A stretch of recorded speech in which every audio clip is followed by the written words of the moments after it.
a pride of lions, Africa's most fearsome hunters. Their territory, a small patch of land in Zambia's wild Luangwa Valley. They share this land with rival hunters, potential prey, and thousands of other remarkable animals.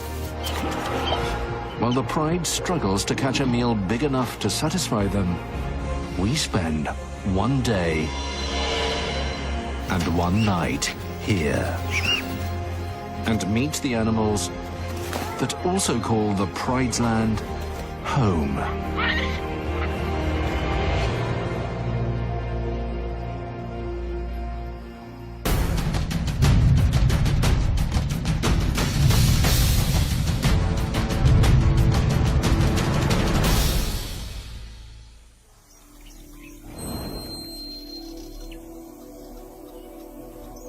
It's early afternoon, and the pride rests in the lengthening shadows.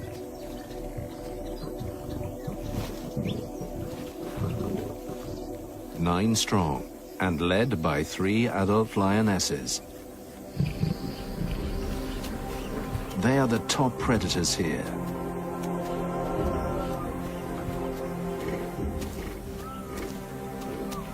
And the valley provides them with plenty of prey.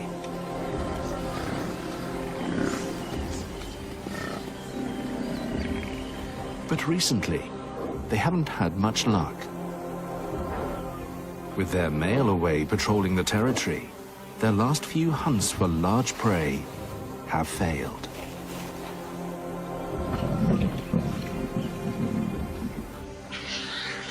They're hungry.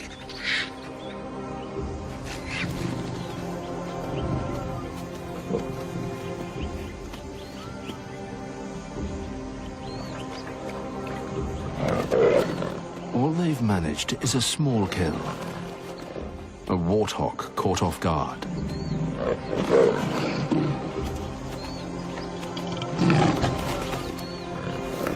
But when you have so many mouths to feed, it's barely even an appetizer. Warthogs have savage tusks that can reach over 25 inches long. This time, the risk has been greater than the reward. Battered and hungry, there's too little left to go around. The lionesses leave the scraps to the rest of the family. A young male will need around 11 pounds of food a day to survive. There isn't even enough left for the vultures to pick at.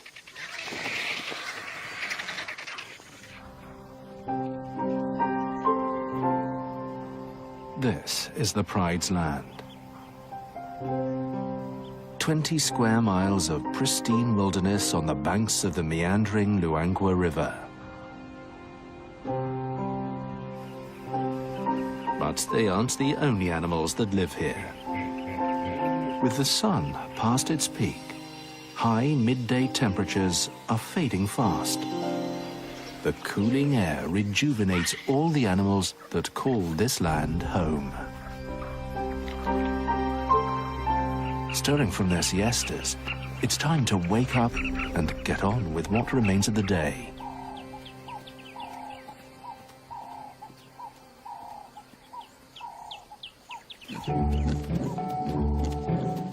Warthogs emerge after hiding from the midday heat in their burrow and head to what remains of a lagoon.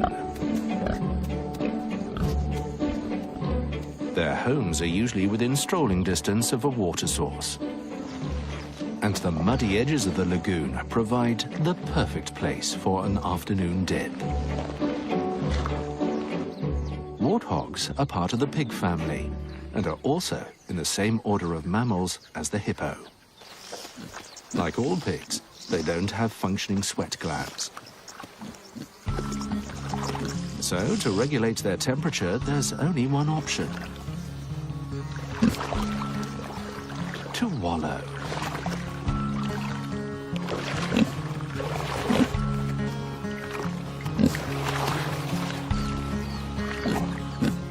mud stays cool longer than water and protects their skin from the sun. A pig and muck go hand in hand.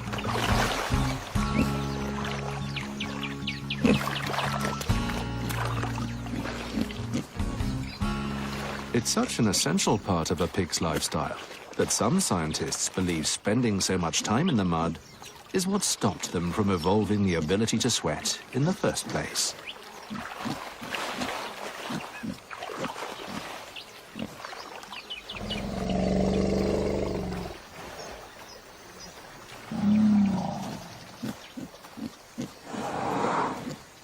The afternoon draws out more of the valley's wildlife to the local watering hole, under the watchful eyes of the pride.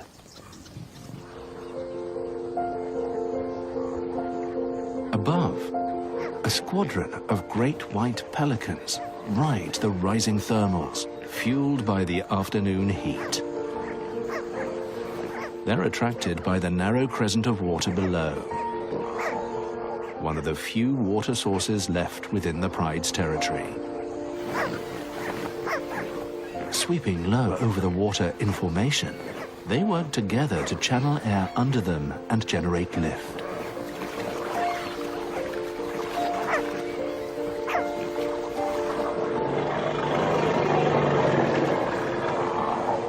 Those that fly alone waste up to 14% more energy.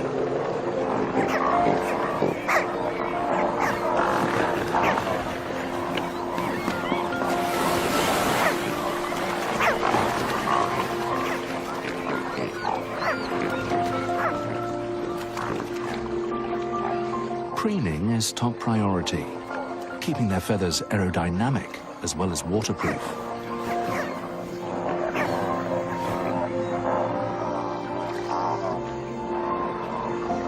Flapping their gular sac is a pelican's way of cooling down. It's still too hot to fish for now.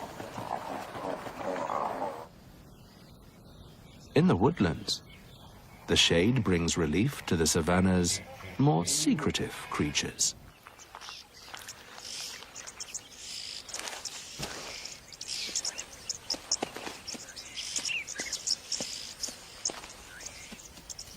The late afternoon's cooler temperatures draw a herd of greater kudu tentatively out of the shadows. After a day of foraging on herbs, leaves and flowers, a thirst-quenching drink at the lagoon is too tempting to pass up. But breaking cover has its risks.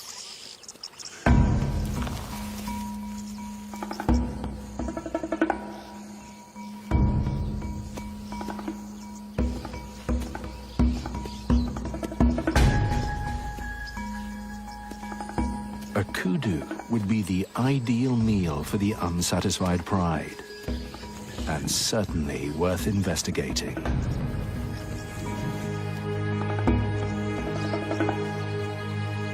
The big bull takes the lead.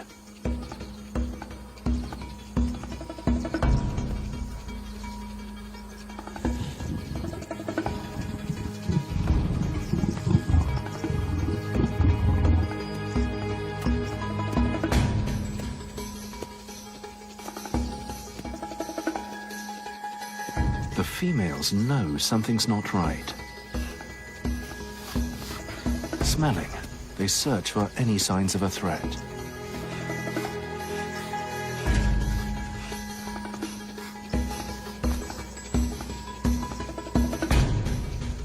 The lioness stays downwind.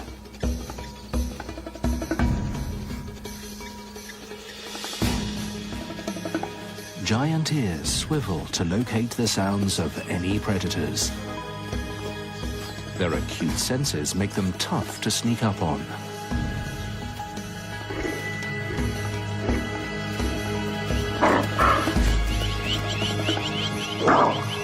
The lioness has been made.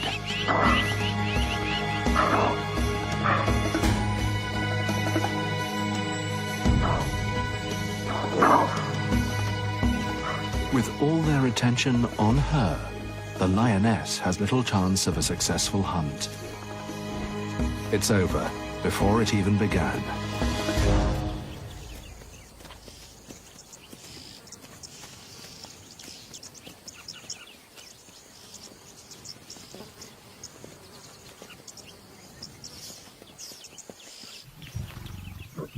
Returning to her pride, she reaffirms her bond with her sister.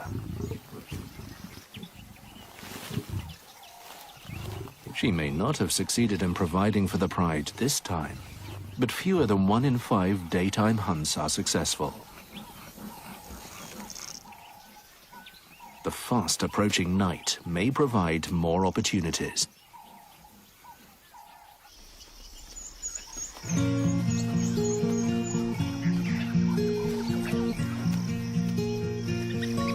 Unlike lions, wild dogs rarely hunt at night. They prefer dusk and dawn. The pack is getting ready to head out, and the pups are excited.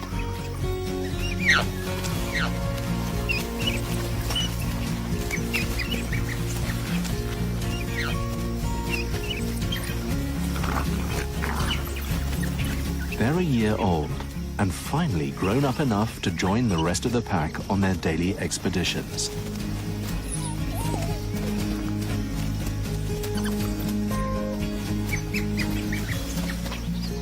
Maybe tonight will bring their first hunt.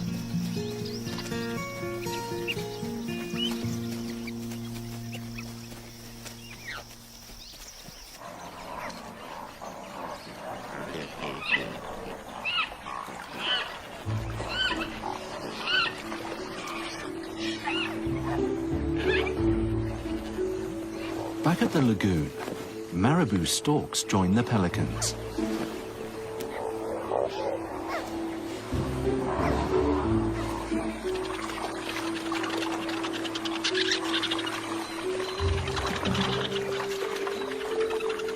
These big birds are talented scavengers, feeding on any remains they come across.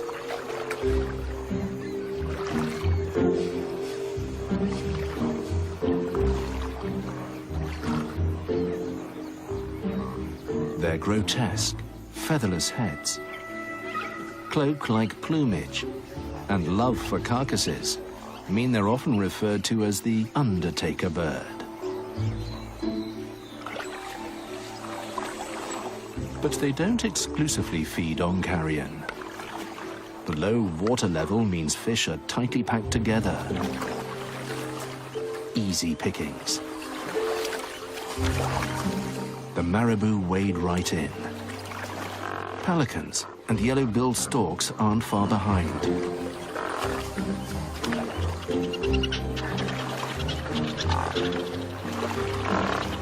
Dredging the lagoon, marabou lead the procession, closely followed by the yellow-billed storks.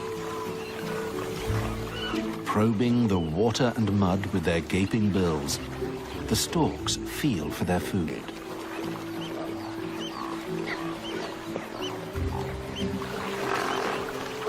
Pelicans drag their net-like sacks through the water.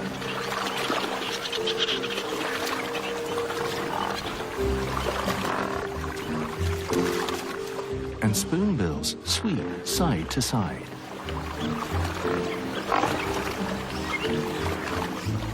The fishing party pushes prey into tighter and tighter groups. A wall of birds and roiling water leave the fish desperate. There's no way out but up. As the sun dips toward the horizon, the hustle and bustle of the afternoon begins to subside.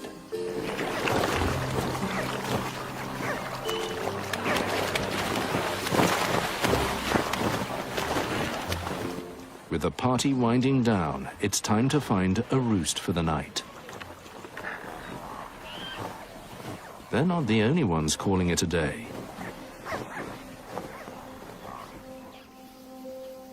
Baboons head homeward after a day of foraging on the plains. Guinea fowl take one last scratch before turning in for the night. The lions watch and wait while all around them settles down.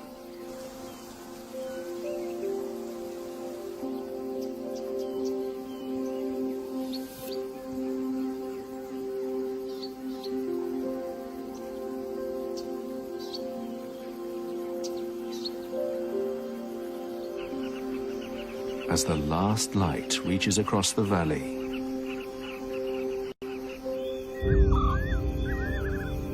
the day shift hands over to the creatures of the night. While some return to the safety of their treetop homes, the ground below comes alive.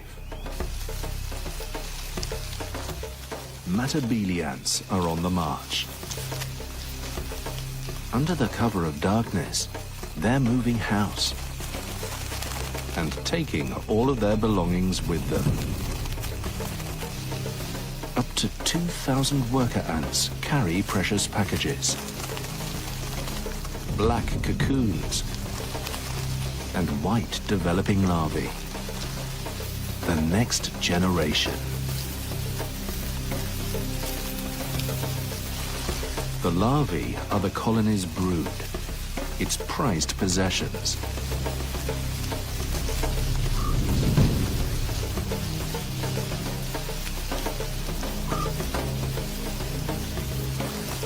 The adults will defend them without mercy from anything that comes too close.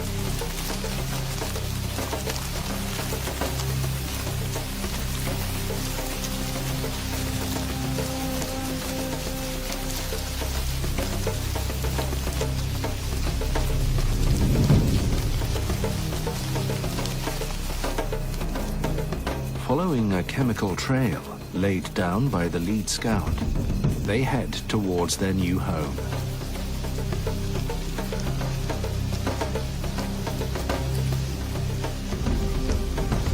Matabele ants are semi-nomadic. Once they find a home, they will only be there for a month before moving on again to fresh hunting grounds.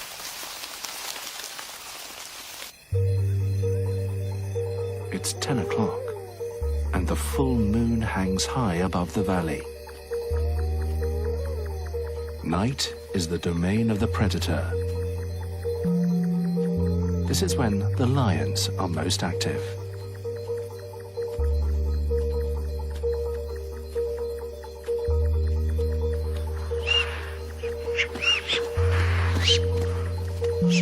But the full moon's bright light is ruining their element of surprise.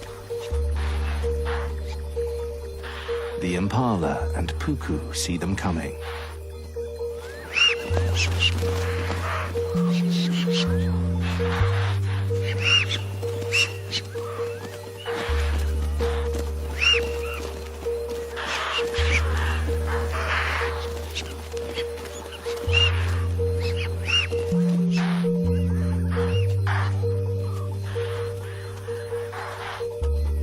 While the pride struggles to catch its next meal, the lagoon appears empty. But it's not as quiet as it seems.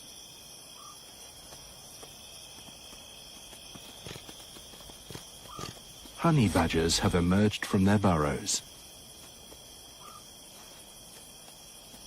They are nocturnal and will spend most of the night foraging in the dried lagoon beds.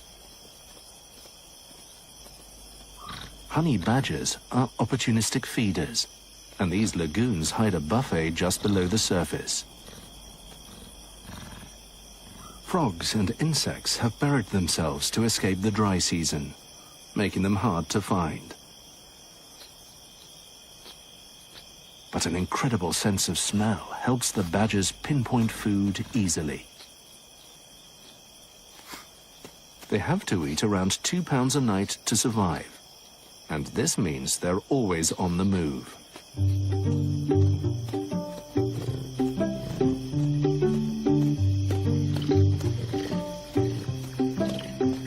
Tough and industrious, they can cover over 25 miles in search of food. A marathon every night.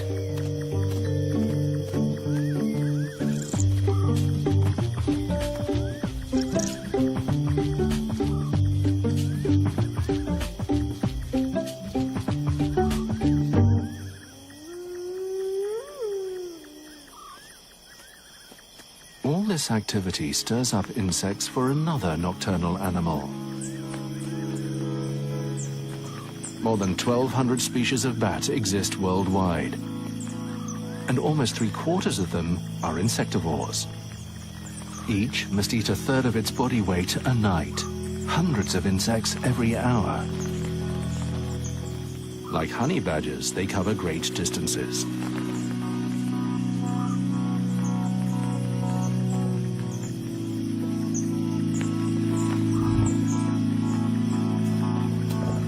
The lions have come down to drink.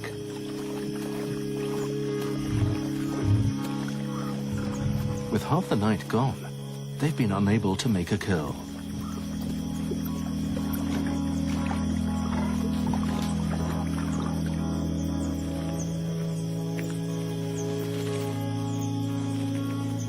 Under the canopy of a nearby ebony grove, a sausage tree is in bloom.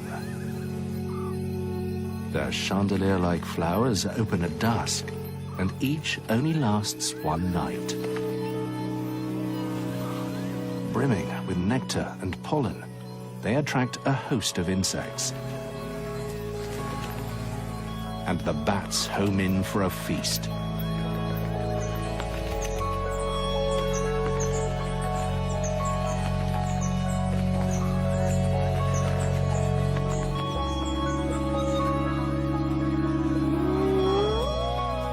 On the edge of the ebony grove, a spotted hyena den is also drawing in the bats. They feed on the insects attracted to the remains of the hyena's last meal. It's 2 a.m. and the clan is out. There are 6 new cubs.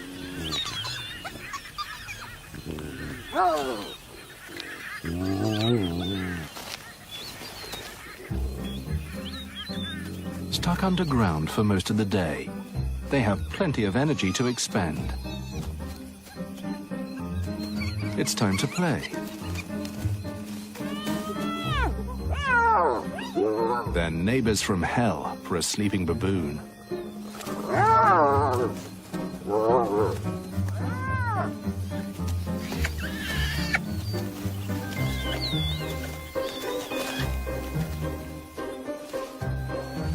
Hyena society is highly competitive. Cubs are born with their eyes open and teeth bared. From birth, they fight savagely with their siblings. It creates a hierarchy that will last for life. After 2 weeks, aggression begins to give way to play. And after a month, it becomes even more enthusiastic, helping them to establish friendships and integrate into the clan.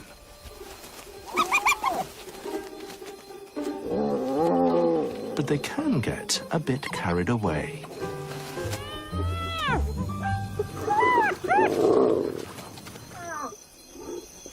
Exhausted, the little cubs settle down to suckle. Their mother invests far more resources in her milk than other carnivores. It has 3 times the fat and protein content of a human's, and her cubs will be completely dependent on it until they're 8 months old. But to provide this nutritious milk, she must eat frequently. Her acute sense of smell can locate food more than 2 miles away. And a stench on the wind catches her attention.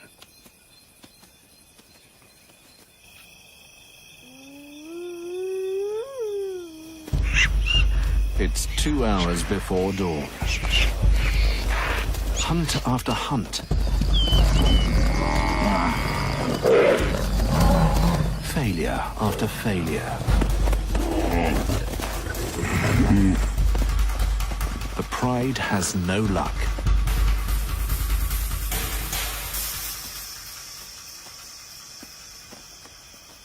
They give up for now. The full moon has spoiled their chances. Stomachs rumbling, their attention turns from prey to one another. Lions are the only truly social cat. Grooming helps them maintain the close bonds needed to hunt cooperatively, even when it doesn't go to plan.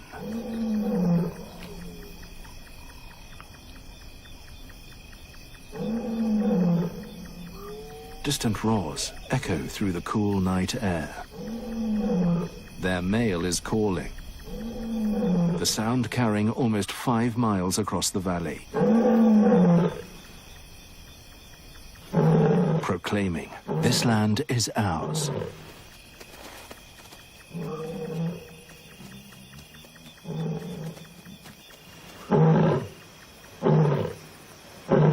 And tonight, he is louder and closer than he has been for some time.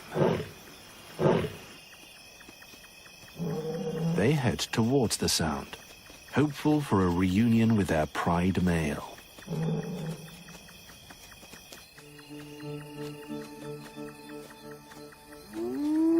The hyena mother's incredible sense of smell has led her to a buffalo carcass. It's rancid, but her strong stomach acid will kill any bacteria on the decomposing meat. It has more than enough nutrients for her to produce the rich milk her cubs need to survive. Access to the food depends on her ability to dominate others in the clan. As the matriarch, she quickly puts others in their place.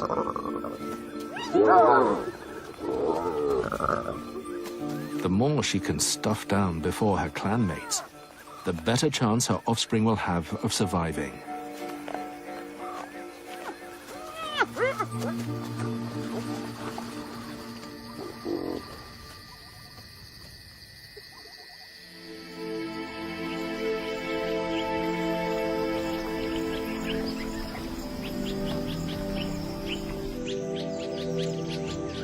Dawn breaks in the ebony grove.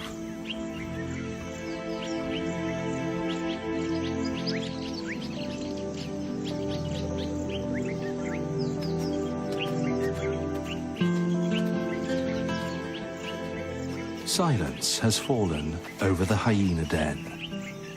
The clan rests after the activity of the night. With the pride nowhere to be seen, baboons descend from their roosts.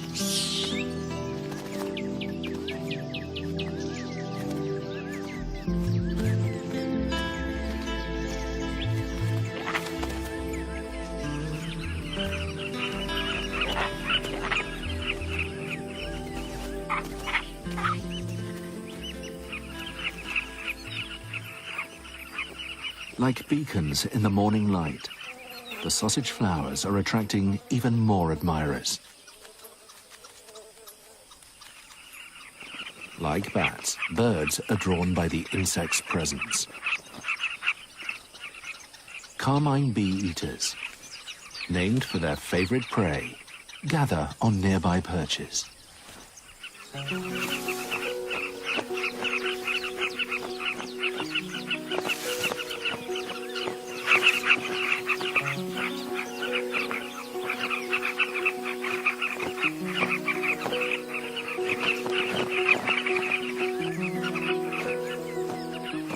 Unlike bats, they don't use sound.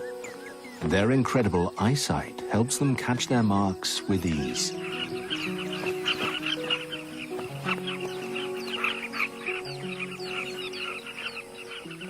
In the cool morning air, the animals are full of energy.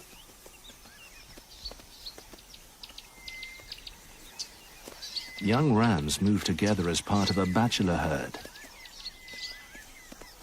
They may not hold any territory yet, but this ragtag group of youngsters still establishes a hierarchy. A single male roars, putting on a show for the other rams. For impala males, this is how you sort the men from the boys.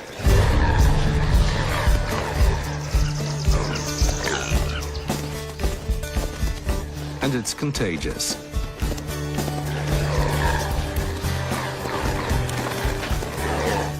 Chasing one another lets the ram see who's in the best condition.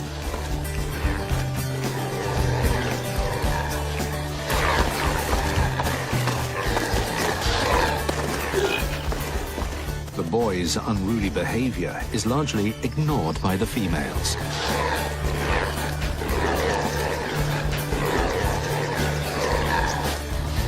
These highly ritualized displays rarely lead to any serious fights, so injuries are uncommon.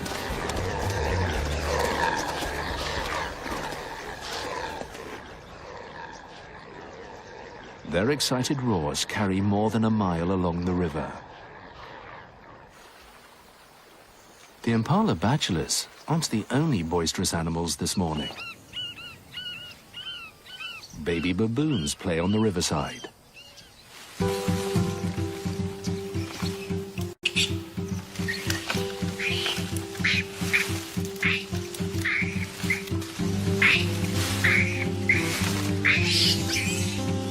Their big brains need training to develop. Climbing, jumping, and chasing are the perfect ways to learn to be a baboon.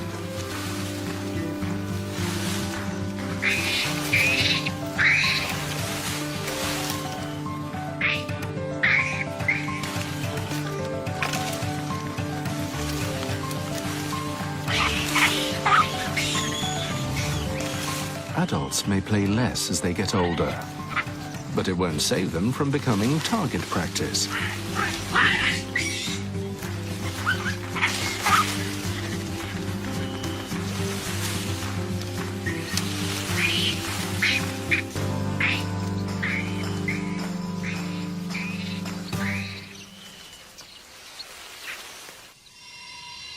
The mid-morning sun steadily marches on.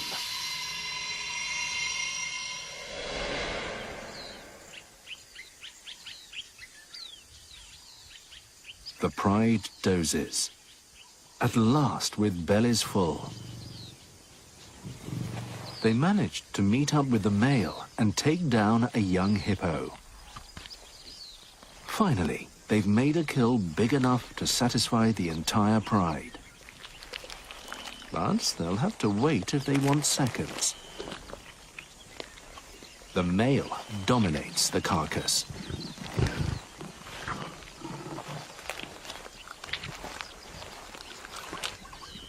Younger cubs have joined to wait for their share.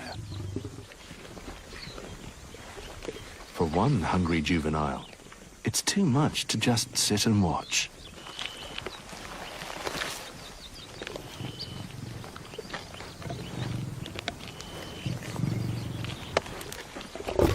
But Dad is unwilling to share.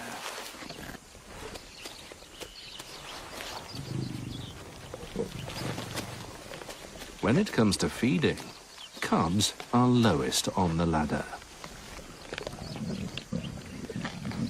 Persistence eventually wins out.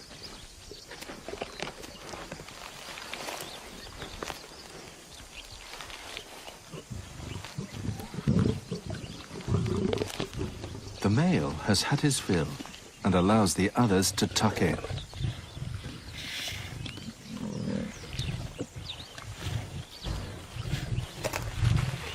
An adult lion can easily eat over 60 pounds in one sitting.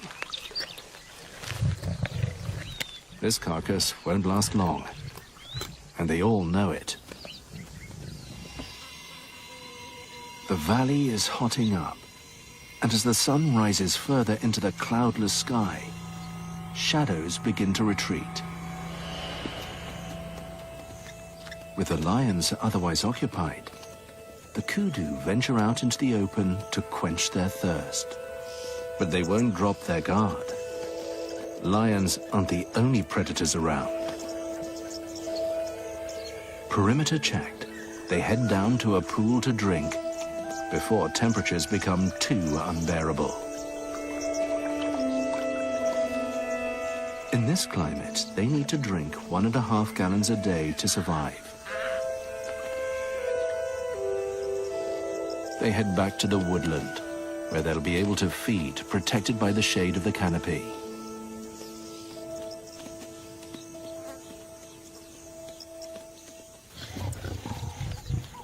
male returns to the carcass.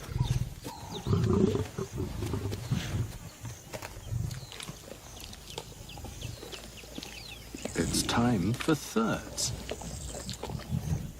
But it's getting too hot to eat out in the open.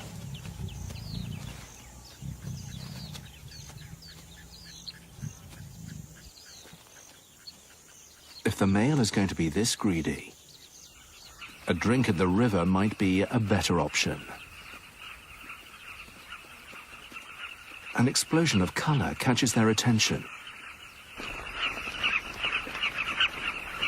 It's noon, and the carmine bee-eater males are beginning to return from their morning hunt. Bug in beak. These are romantic tokens for their mates, delivered straight to the burrow.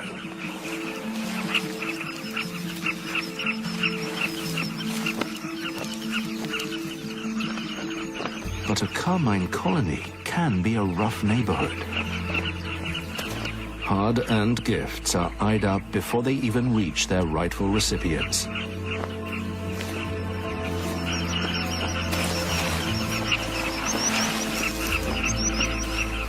It's easier to steal than work for your bug.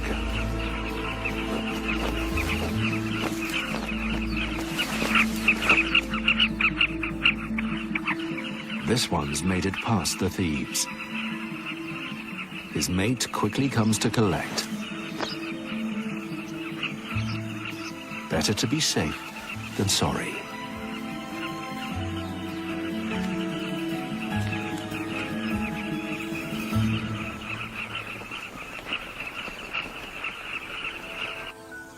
On the other side of the river, African skimmers carve through the shallow waters.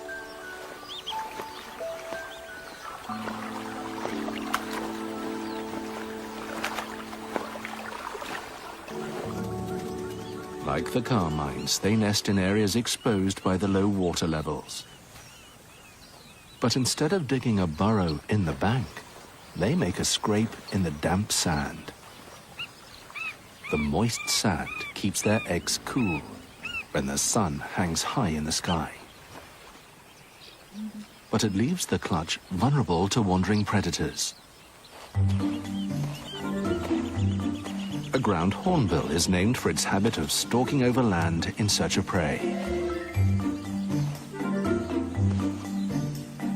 There's little he won't eat. Frogs, insects, even tortoises can fall prey to his powerful bill. A couple of skimmer eggs could make a delightful snack. This should be an easy meal for the largest species of hornbill. But he should know better than to mess with a pair of worried parents.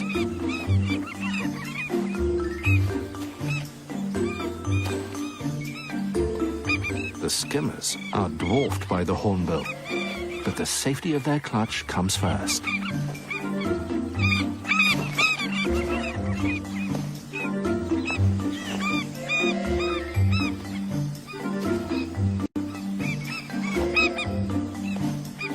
The mobbing is too much. He'll have to look for food elsewhere.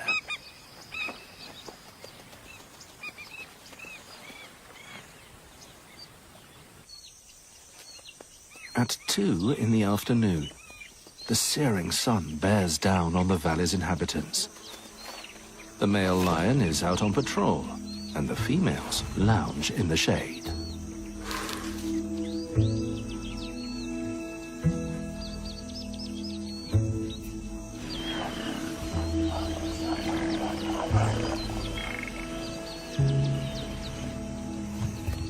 The heat of the day and that full feeling has them at its mercy.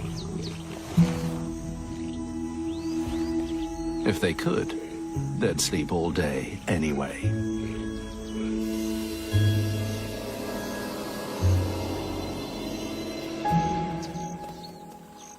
Under a sausage tree, the kudus are keeping to the shadows.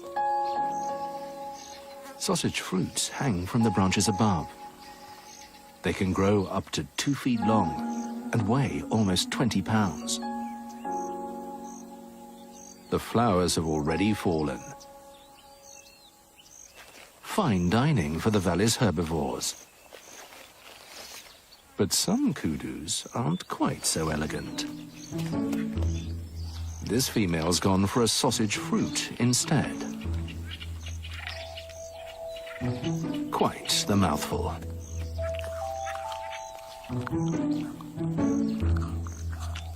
Rock hard. It's tough to get down.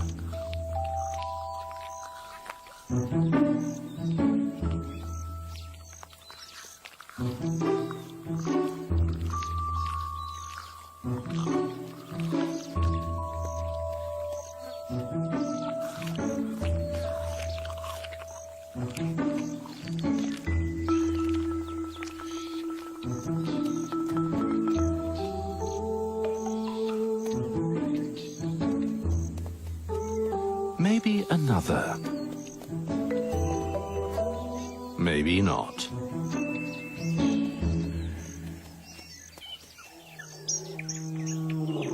The male lion's roars carry across the valley again. But this time, weighed down by a belly full of hippo, he isn't really putting in much of an effort.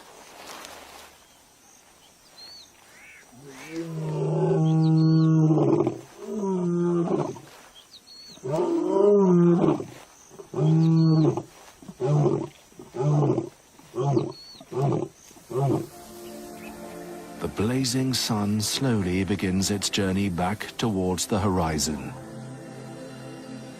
From dusty lagoons to leaf-littered woodland, shadows begin to lengthen and rake across the ground once more. The wild dog shouldn't have to get up for an hour or so yet. Like the lions, they're taking the afternoon off. But in the bush, you've got to be careful where you lay your head.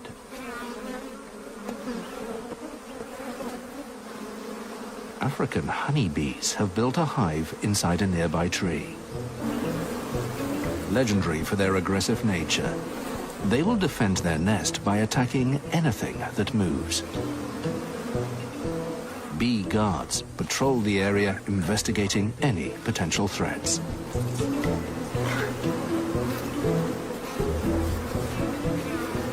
A swarm of angry bees isn't the best lullaby for a tired wild dog.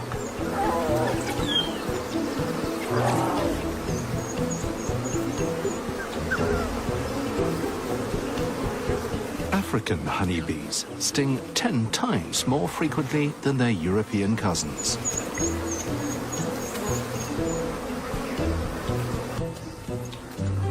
There's no option other than to find somewhere else to sleep.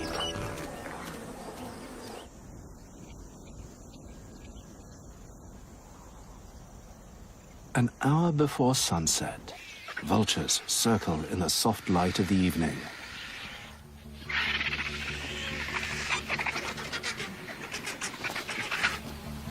They descend en masse to the carcass of a young elephant.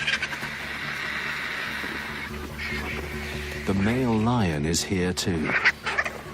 But with the table crowded and his belly still working on this morning's meal, he's content to just watch and wait. 50 ravenous birds jostle for a position where they've ripped the carcass open. The boldest birds get first feed.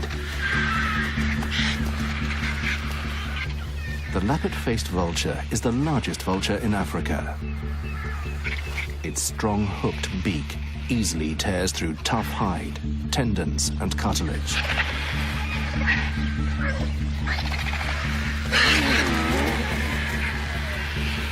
His aggression and power mean the smaller white-backed vultures wouldn't dare challenge him.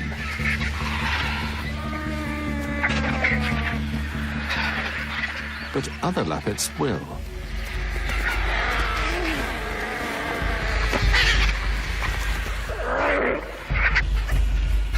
attacks over the carcass come thick and fast. White-backed versus white-backed. Lappet against lappet.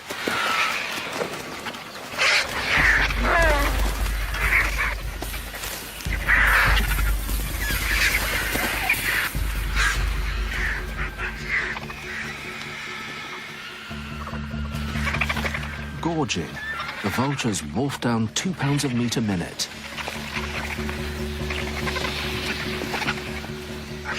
Vultures may have a bad reputation, but removing festering carcasses keeps the environment disease-free. Some have overdone it. And as the sun falls, the circle of satisfied birds grows.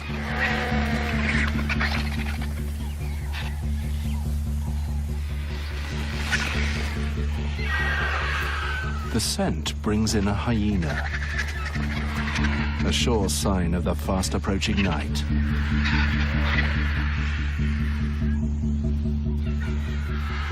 Alone, he's no match for the watchful lion.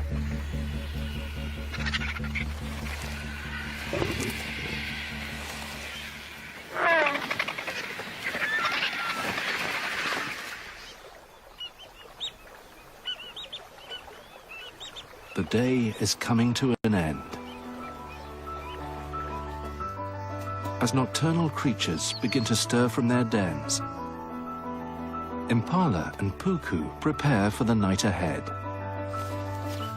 The pride may have fed today, but it won't be long before, stomachs empty, their attentions turn to the next meal. Every night is a long night for those that call this valley home.